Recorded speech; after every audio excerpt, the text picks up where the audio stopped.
This briefing, Congressional briefing, is of extremely important issue, not only for human rights organizations, but a whole range of organizations that are concerned that an agreement of this nature have impact on the people in different countries, directly and indirectly. This essence, this agreement is opening the borders and giving green light for major multinational corporations to invest. You can argue it that they bring jobs.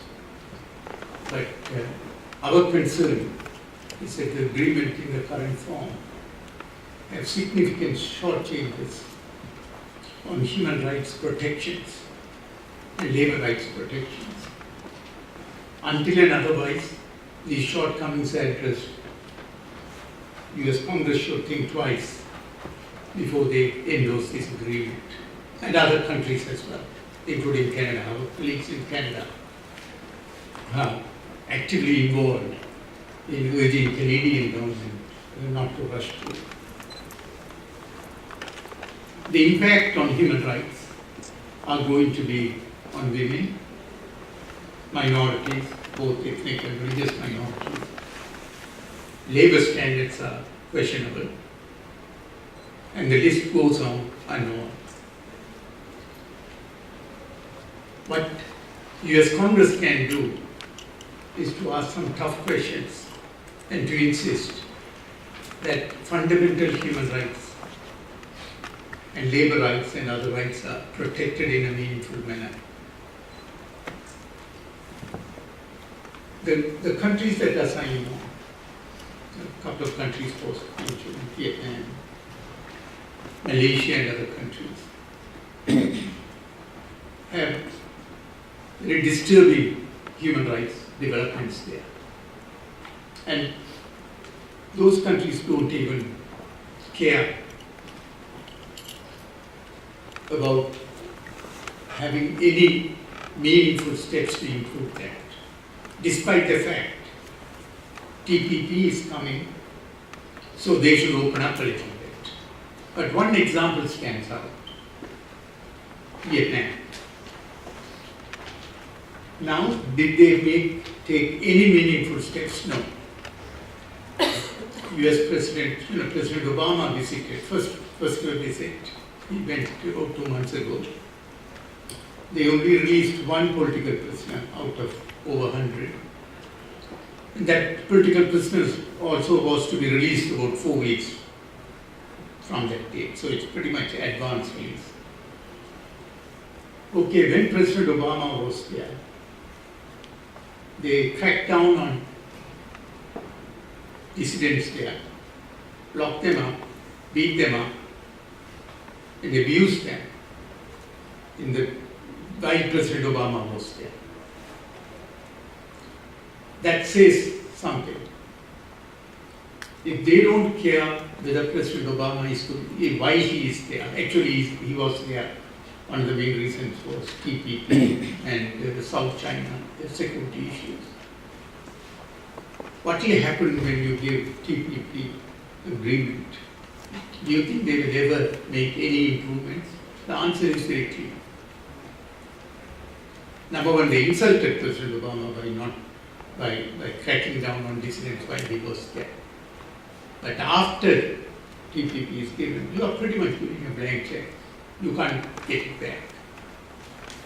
So those are the dangerous signs we are seeing of TPP coming into effect. Before it gets ratified, ask tough questions to ensure that once you give this open-ended or this blank check type of opening, then what's going to happen is no one can stop it from abusing or misusing. There is another danger.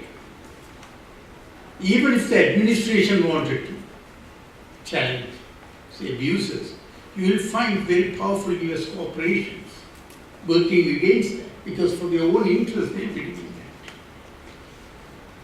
So we are seeing corporate power joining hands with different elements to ensure that abuses happening in these countries are not addressed in a meaningful manner. I want to bring one example about disturbing corporate power and US inability or unwillingness to address when these corporations get involved in abuses. It happened about 30 years ago in India. Bhopal, US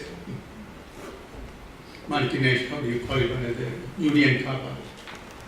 The gas leaked overnight, killed about 7,000 instantly, and thousands more died afterwards.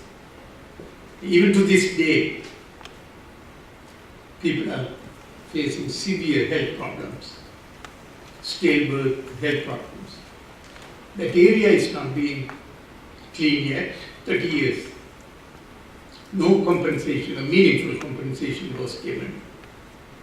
And on top of that, a court, the local magistrate court, pretty much investigated and issued a summons for Union Carbide or whatever the company that bought it, to appear before them and tell why you are not responsible. That's all. They didn't say you are guilty. Repeated summons from the Bhopal magistrate court was ignored by this company, US-based company. The interesting fact was, US Justice Department also did not want to enforce it, giving excuses. So if a company of this nature, if US corporation can go in, could happen from another country also, Canadian corporation, and just make it up.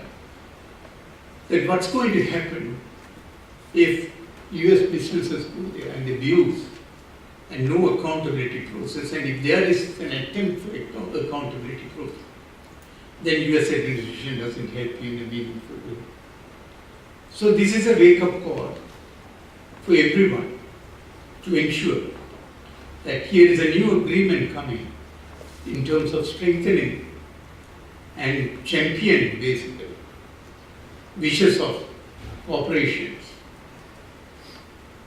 but at the expense of ordinary people in those countries, very poor, weak and marginalized people. That's why US Congress have a duty and obligation to ensure you ask hard questions, to make meaningful protection and guarantees before US Congress votes to agree to it. Thank you very much.